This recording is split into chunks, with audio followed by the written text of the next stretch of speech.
চলো আমার ক্লাস 9-এর ছোট্ট বন্ধুরা, আজকে আমরা যে চ্যাপ্টারটা নিয়ে আলোচনা করব সেটা একটা খুব ইন্টারেস্টিং চ্যাপ্টার। দেখো, সেই চ্যাপ্টারের নাম হচ্ছে পদার্থের গঠন এবং ধর্ম। তা সেইখানে দেখো, সেই চ্যাপ্টারটা পড়তে গেলে পরে ফার্স্টেই তোমাদের যে জিনিসটা সম্বন্ধে আইডিয়া করতে হবে সেটা হচ্ছে ফ্লুইড বা প্রবাহী কাকে বলে। দেখো, নাম শুনেই বুঝতে পারছো, নামের মধ্যেই বিষয়টা রয়েছে যে যারা ফ্লো করে, অর্থাৎ যারা কিনা প্রবাহিত হয়। এবার কঠিন পদার্থ তো আর ফ্লো করতে পারবে না, কারণ কঠিন পদার্থকে তুমি যে জায়গায় রাখবে সে জায়গায় থেকে যাবে।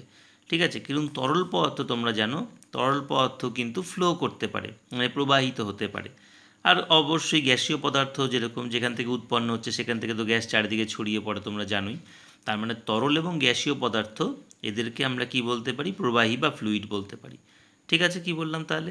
তার মানে তরল আর গ্যাসীয় পদার্থ, এদেরকে আমরা ফ্লুইড বলে ডাকবো। এবার আমরা চলে আসি, দেখো ঘাত কাকে বলে।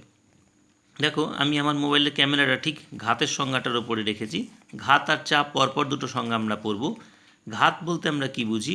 কোনো একটি পাত্রে আবদ্ধ কোনো ফ্লুইড, ফ্লুইড মানে তোমার তরল বা গ্যাস হতে পারে, সংস্পর্শে থাকা পাত্রের তলের প্রতিটি বিন্দুর উপর যে বল প্রয়োগ করে। পরিষ্কার বুঝতেই পারছো যে একটা পাত্রের মধ্যে তুমি যদি কিছু তরল পদার্থ রাখো, তাহলে সেই তরল পদার্থটা পাত্রের দেওয়ালের গায়ে কিন্তু চাপ প্রয়োগ করবে।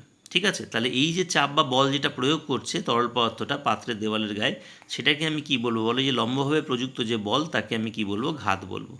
ঠিক আছে, তার মানে ঘাত কি? ঘাতের একটা নির্দিষ্ট দিক রয়েছে, কারণ দেখো কি বলছে, ফ্লুইডের সংস্পর্শে থাকা যে কোনো তলের ওপর ফ্লুইড দ্বারা লম্বভাবে প্রযুক্ত বলকে ঘাত বলা হয়।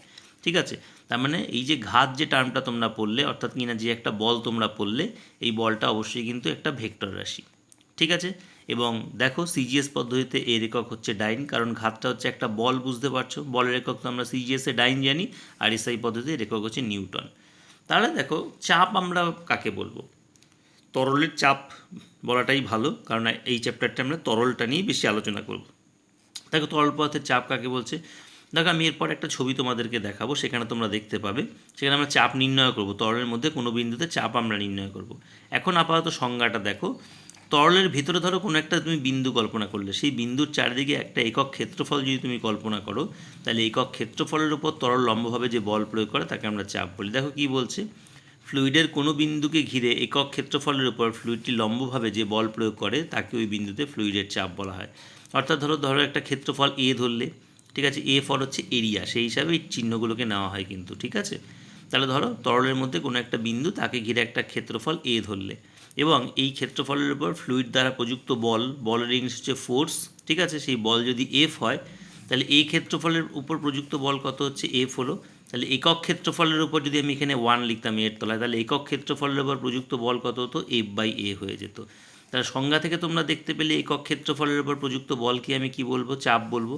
তাহলে ওই বিন্দুতে তরলের চাপ পি ইজ ইকুয়াল টু কত হচ্ছে? দেখো, এফ বাই এ। বুঝতে পারলে, যেখানে এফটা হয়ে গেল হচ্ছে বল, আর এটা হয়ে গেল হচ্ছে ক্ষেত্রফল। অর্থাৎ কি না কি দাঁড়ালো? একক ক্ষেত্রফলের উপর প্রযুক্ত বল যেটা, সেটাকে আমি ওই বিন্দুতে তরলের চাপ বলবো। ওকে,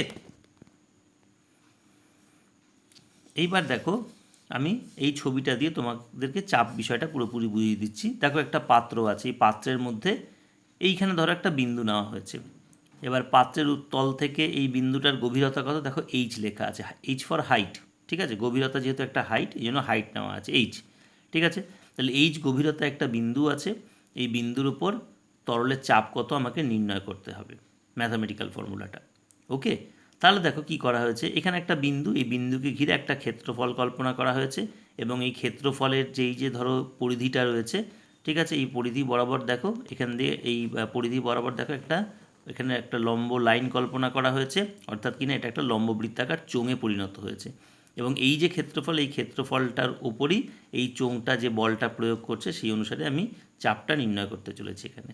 ঠিক আছে, তাহলে দেখো কি বলা হচ্ছে। দেখো, একটি পাত্রে কিছু পরিমাণ তরল আছে, তরলের উপর থেকে যেটা বললাম কিছু গভীরে একটি বিন্দু ও আছে, ও বিন্দু থেকে তরলের উপরিতলের উচ্চতা হচ্ছে এইচ। এখন ওকে কেন্দ্র করে অনুভূমিক ক্ষেত্রে একটি বৃত্ত কল্পনা করা হলো, যার ক্ষেত্রফল 1 বর্গ একক। ওই বৃত্তটির উপর এইচ উচ্চতা বিশিষ্ট তরলস্তম্ভের যে ওজন পড়ে তাই হলো ওই বিন্দুতে তরলের চাপ। এখন দেখো, ও বিন্দুতে তরলের চাপ পি ইজ ইকুয়াল টু তাহলে কত হচ্ছে? এই যে চোঙ যেটা আমি কল্পনা করলাম, তোমাকে বললাম যে চোঙটার হাইটটা হচ্ছে এইচ, আর এটা হয়ে যাচ্ছে হচ্ছে ক্ষেত্রফলটা। ঠিক আছে, তাহলে কত হচ্ছে দেখো, তাহলে যেটা বললো এখানে সেটা হচ্ছে ও বিন্দু তরলের চাপ সমান সমান দেখো তরল স্তম্ভ অর্থাৎ এই যে কলামটা পাওয়া গেছে, এই কলাম বা চোঙটা তার ভর ইন্টু অভিকর্ষজ ত্বরণ। এবার তোমরা জানো যে ঘনত্ব ইজ ইকুয়াল টু কি ভর ভাগ আয়তন, তাই তো? তাহলে ভর সমান সমান তাহলে কত হচ্ছে ঘনত্ব ইন্টু আয়তন। তাহলে এই যে তরল স্তম্ভের ভর যেটা পাওয়া গেছে এই টার্মটার পরিবর্তে আমি কি বসাতে পারি দেখো, তরল স্তম্ভের আয়তন ইন্টু তরলের ঘনত্ব। আর জি যেমন ছিল জি তো থাকলোই। ক্লিয়ার? আচ্ছা, এইবার আমাকে এই যে তরল স্তম্ভটা আছে এই তরল স্তম্ভটার আয়তনটা আমাকে নির্ণয় করতে হচ্ছে কত। এইবার তোমরা পরিমিতিতে দেখবে কোনো লম্ববৃত্তাকার চোঙের আয়তনের ফর্মুলা হচ্ছে পাই আর স্কোয়ার এইচ। পাই আর স্কোয়ার মানে হচ্ছে ভূমিতলের ক্ষেত্রফল আর এইচ হচ্ছে এই উচ্চতাটা। ঠিক আছে, তাহলে এই যে ভূমিতলটা আছে এই ভূমিতলের ক্ষেত্রফলটা কত, এই ভূমিতলের ক্ষেত্রফল তো আমরা একক ধরে নিয়েছি, দেখো এখানে একক ধরেই নেওয়া হয়েছে, যার ক্ষেত্রফল একক বর্গ একক 1 বর্গ একক। ঠিক আছে, তাহলে এই যে ভূমিতলটা আছে এই চোঙটার ভূমিতলের ক্ষেত্রফল কত আমরা একক ধরে নিয়েছি, তাহলে ক্ষেত্রফল হয়ে গেল ইন্টু উচ্চতা, এর উচ্চতা কত এইচ ধরে নিয়েছি, তাহলে 1 ইন্টু এইচ বোঝা গেল, ইন্টু ঘনত্ব তরলের ঘনত্ব রো ধরে নিলাম ইন্টু রো, ইন্টু দেখো অভিকর্ষজ ত্বরণ জি আমি বসিয়ে দিলাম।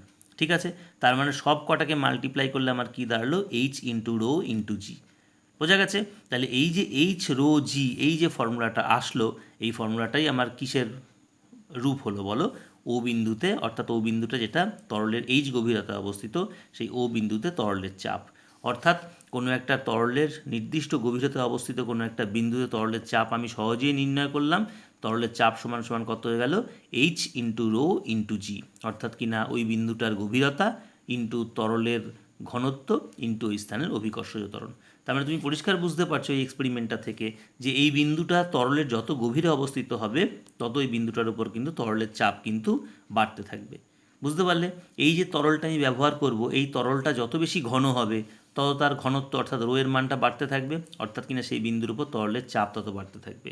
আর যে স্থানে তুমি এক্সপেরিমেন্টটা করছো সেই স্থানের অভিকর্ষ ত্বরণ জি এর মান যত বেশি হবে তত সেই বিন্দুটার উপর কিন্তু তরলের কিন্তু চাপ বাড়তে থাকবে। বুঝতে পারলে?